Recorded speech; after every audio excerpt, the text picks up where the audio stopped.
नमस्कार दोस्तों, सरकारी नौकरी ज्ञान चैनल पे आपका स्वागत है। दोस्तों, जो यूपीएस और एनपीएस चूज करने की जो आपकी डेट थी वो 30 जून थी, जिसको सरकार ने एक्सटेंड कर दिया है। ठीक है, उसकी डेट आपकी बढ़ गई है। जैसा कि मैंने इसमें थंबनेल में लिखा हुआ है कि वो 30 सितंबर 2025 तक बढ़ गया, आपके 3 महीने और बढ़ा दिए गए उसके।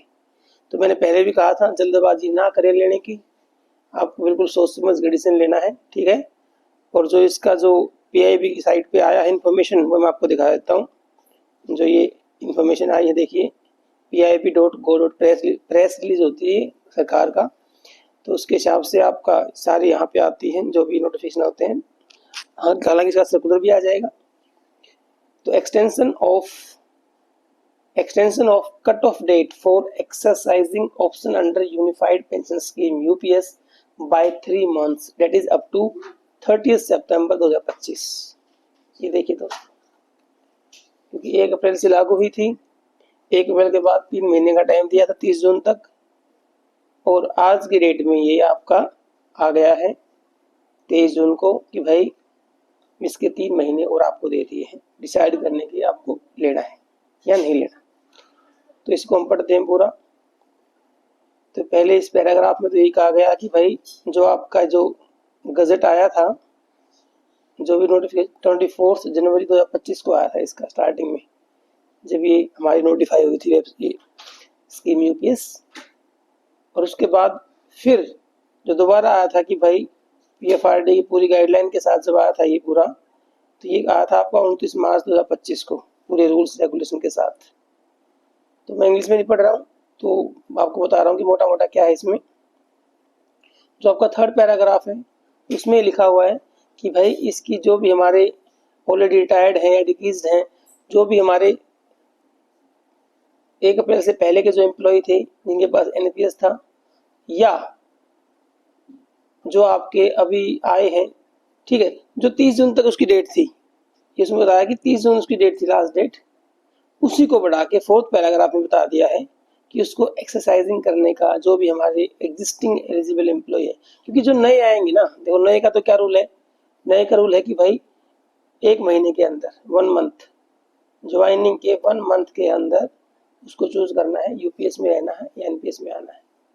ठीक है, तो जो नया एम्प्लॉय होगा, जो न्यू रिक्रूटमेंट आएगी, आपकी न्यू ज्वाइनिंग होगी अभी 1 अप्रैल 2025 के बाद, तो आपके पास ऑप्शन होगा यूपीएस या एनपीएस। ये यहाँ बात हो रही है आपकी पुराने की। ठीक है, दिखा भी देता हूँ मैं आपको। तो कह रहे हैं कि कुछ रिप्रेजेंटेशन वगैरह आई है, ठीक है, उसकी कट ऑफ डेट को एक्सटेंड करने के लिए गवर्नमेंट ऑफ इंडिया के पास। तो इसीलिए उन्होंने यूपीएस को ऑप्शन को एक्सरसाइज करने की 3 मंथ से बढ़ा दिया है, mean 30 September 2025 for eligible existing employee. मैं फिर बता रहा हूँ आपको, eligible existing employee, past retiree, legally wedded and डिकीज्ड।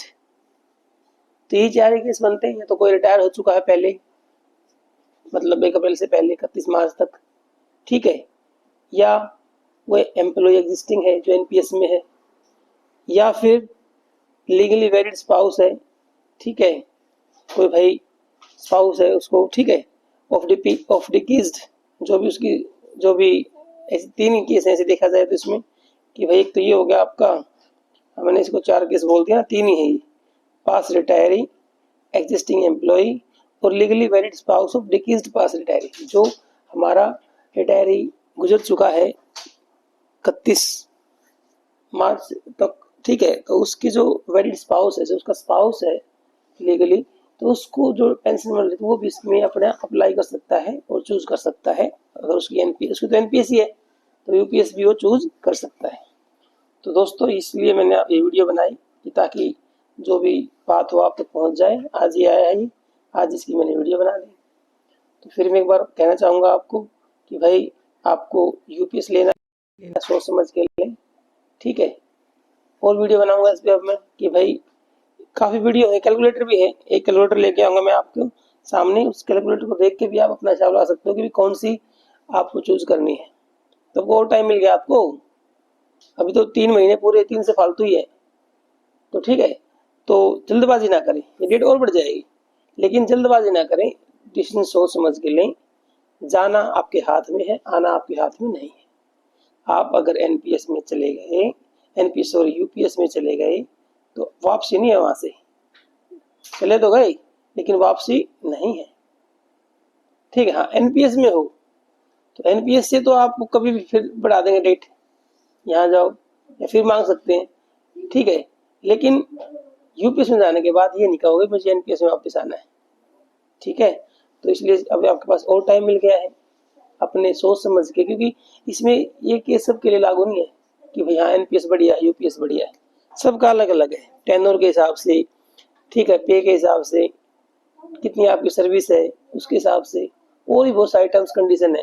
किसी को लगता है कि नहीं भाई मैंने तो अपना 10% कटवा दिया, लास्ट में अपनी लास्ट बेसिक मिल जाए, कोई फालतू की भड़क नहीं, ठीक है, मार्केट की बढ़ेगी घटेगी अपना वो मिल जाए बस, उसके लिए यूपीएस चाहता नहीं मेरा मार्केट लिंक्ड है तो हो सकता है मेरा कोपस ज़्यादा हो जाए, मेरा कट रहा है तो ज़्यादा मिलेगा उस टाइम पे, जो मुझे लमसम मिलेगा उसको भी मैं कहीं इन्वेस्ट करूंगा। तो बहुत चीज़ें हैं, सबका अलग अलग व्यू है।